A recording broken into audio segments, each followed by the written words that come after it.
નમસ્કાર. આજે આપણે ઉમિયા જ્યોત સામયિકના ઓક્ટોબર 2025ના અંક પર થોડી ઊંડી નજર કરીશું. હા, અને ખાસ કરીને એના તંત્રી લેખ પર. બરાબર. આ લેખ સામયિકના નવા તંત્રી ડોક્ટર અમૃત પટેલે લખ્યો છે.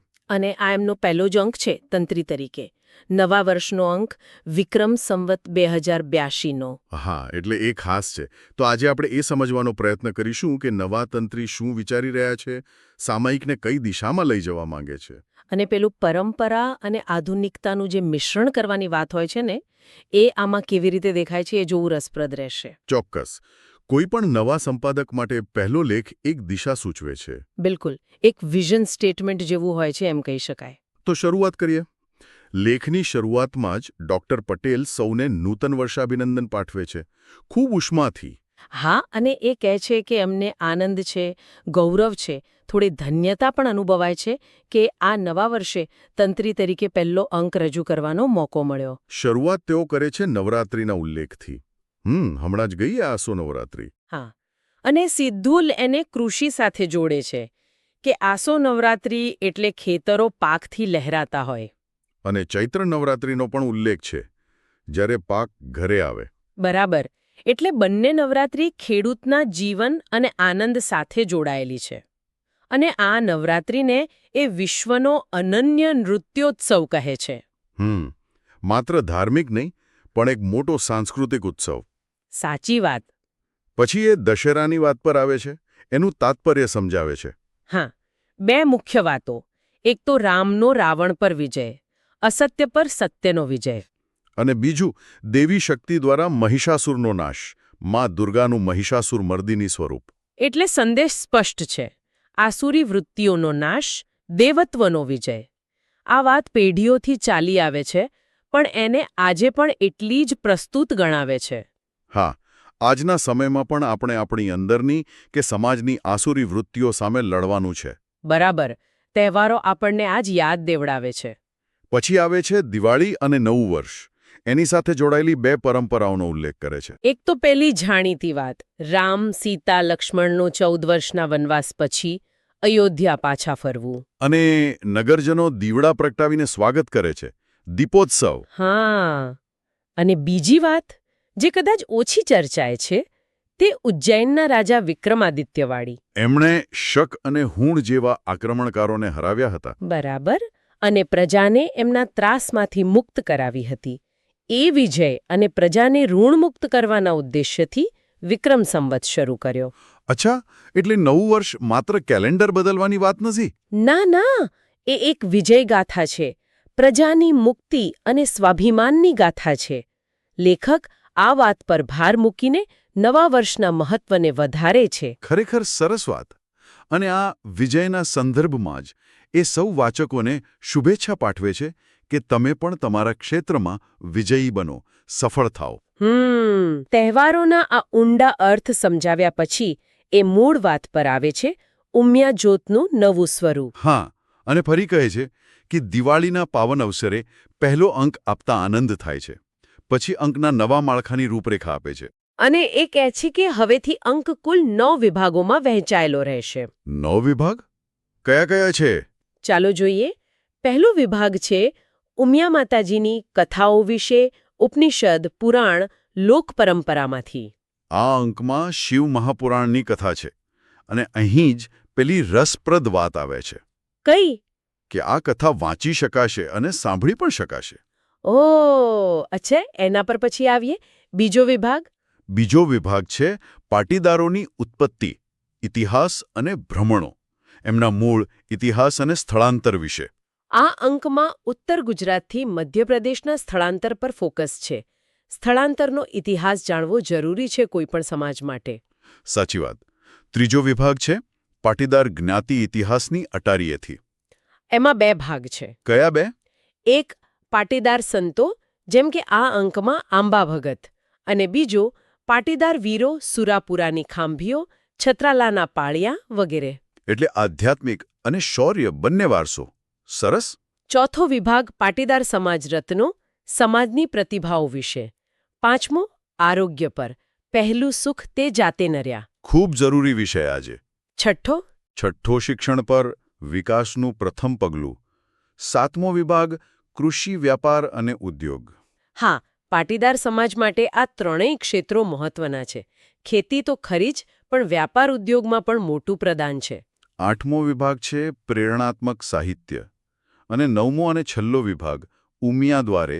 ઉમિયા દ્વારે એટલે કદાચ ઊંઝા સંસ્થાનની પ્રવૃત્તિઓ વિશે હશે. સંભો છે. સંસ્થાના કાર્યો, વિકાસની વાતો. તો આ 9 વિભાગો જોતા એમ લાગે છે કે ખૂબ વિશાળ કેનવાસ રાખ્યો છે. ધર્મ, ઇતિહાસ, સમાજ, સ્વાસ્થ્ય, શિક્ષણ, અર્થતંત્ર, પ્રેરણા બધું જ. હા, એકદમ સર્વાંગી અભિગમ લાગે છે. પણ એક પ્રશ્ન મનમાં આવે, શું આ બધા 9 વિભાગોને દર અંકે પૂરતો ન્યાય મળશે? ઊંડાણ જળવાશે? એ સારો મુદ્દો છે. કદાચ દરેક વખતે બધા વિભાગ ના પણ હોય અથવા કોઈ પર વધુ ફોકસ હોય. એ તો આગળના અંકો જોતા ખબર પડે. બની શકે, પણ આ માળખાની સાથે જ લેખક વાચકોને પણ આમંત્રણ આપે છે, ખરું ને? હા, એ બહુ મહત્વની વાત છે. એ કહે છે કે વાચકો પણ જોડાય, ઉમિયા માતાજી વિશેની કથાઓ મોકલે. પણ શરત સાથે સંદર્ભ આપવાનો. પુસ્તક, લેખક, પાના નંબર. આ બહુ જરૂરી છે. બિલકુલ, વિશ્વસનીયતા માટે. એ જ રીતે પાટીદાર ઇતિહાસ, ખાસ કરીને સ્થળાંતર વિશેની પ્રમાણભૂત માહિતી પણ મંગાવી છે. અને સંપર્ક માટે પણ કેટલા બધા વિકલ્પો આપ્યા છે. ઈમેલ, મોબાઈલ નંબર અને મોકલવાની રીત પણ ટાઈપ કરીને, લખીને, ફોટો પાડીને કે પછી વોઇસમેલથી. હા, વોટ્સએપ પર વોઇસમેલ.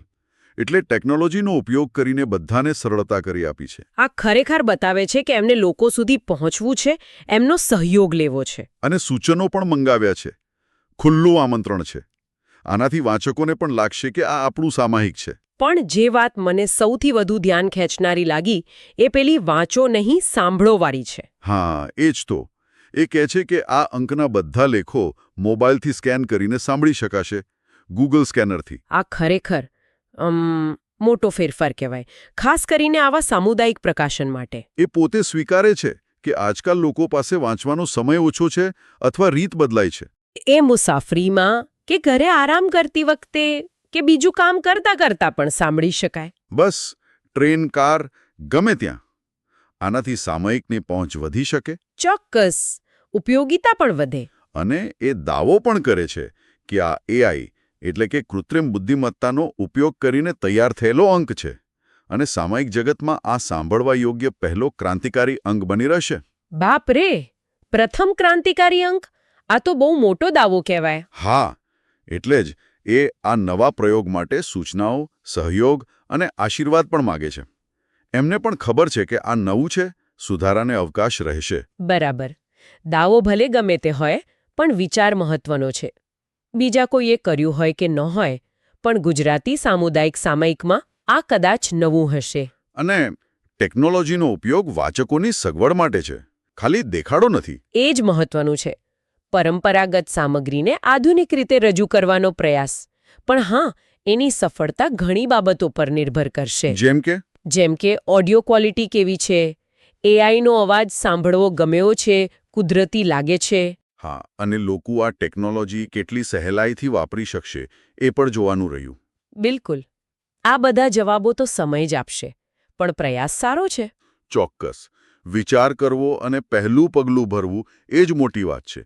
અંતમાં લેખક માં ઉમિયાને પ્રાર્થના કરે છે. હા, કે ઉમિયા જ્યોત સૌના હૃદયમાં જ્ઞાન અને પ્રેરણાનું અજવાળું પાથરે અને નવું વર્ષ સૌ માટે મંગલમય રહે. ખૂબ સકારાત્મક અંત. તો આ આખા લેખનું આપણે વિશ્લેષણ કર્યું, એમાંથી મુખ્ય શું તારવી શકાય? મને લાગે છે 3 મુખ્ય બાબતો છે. પહેલું, પરંપરા સાથેનું મજબૂત જોડાણ. તહેવારો, ઇતિહાસ, ધર્મ, એના પર ભાર. બીજું, વર્તમાન સાથેનો સંબંધ.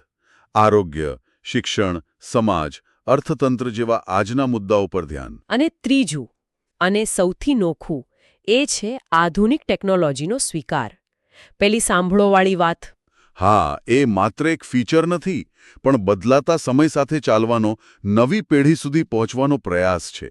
પરંપરા અને આધુનિકતાનો સમન્વય. સાંભળનારાઓ માટે આમાં શું છે? મને લાગે છે કે આ આખી વાત બહુ પ્રસ્તુત છે. કઈ રીતે? એ બતાવે છે કે સમાજ પોતાની ઓળખ જાળવી રાખીને પણ કેવી રીતે બદલાઈ શકે, નવી ટેકનોલોજી અપનાવી શકે.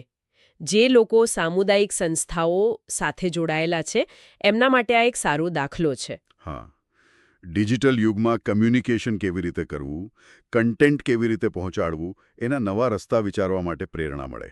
અને જેમને ફક્ત પરંપરા અને ટેકનોલોજીના સંગમમાં રસ હોય એમના માટે પણ આ વિચારવા જેવું છે. કે ટેકનોલોજી વિરોધી નથી, પણ સહાયક બની શકે છે વારસાને જાળવવાનો અને ફેલાવવા માટે. બરાબર. અને આ જ વાત આપણને એક છેલ્લા વિચાર તરફ લઈ જાય છે શું?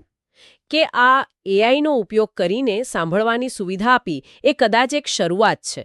જેમ લેખકે કહ્યું, ક્રાંતિકારી શરૂઆત, પણ ક્રાંતિ અહીં અટકશે નહીં. એટલે તમે શું કહેવા માંગો છો? મારો કહેવાનો મતલબ છે કે ભવિષ્યમાં આ ટેકનોલોજીનો ઉપયોગ ક્યાં સુધી જઈ શકે, ખાસ કરીને આવા સામુદાયિક સંદર્ભમાં. હા, સારો પ્રશ્ન છે. શું એઆઈ ખાલી લખેલું વાંચી જ સંભળાવશો? કે પછી એથી આગળ વધીને કદાચ વ્યક્તિગત રુચિ પ્રમાણે અથવા કોઈ ખાસ પ્રસંગ માટે, સમાજ માટે નવી જ સામગ્રી બનાવવામાં મદદ કરશે. ઓહ, જેમ કે ઇન્ટરેક્ટિવ વાર્તાઓ કે પછી જુદી જુદી બોલીઓમાં કન્ટેન્ટ? બની શકે. કદાચ એઆઈ વ્યક્તિગત જરૂરિયાત મુજબ માહિતી તારવી આપે કે પછી સારાંશ બનાવી આપે. શક્યતાઓ ઘણી છે. ખરેખર આ દિશામાં વિચારવું રોમાંચક છે. તો આ વિચાર સાથે જ આપણે આજની ચર્ચાને અહીં વિરામ આપીએ. ચોક્કસ. ભવિષ્યમાં ટેકનોલોજી અને સમુદાયોનો સંબંધ કેવો રહેશે તે જોવું રસપ્રદ રહેશે.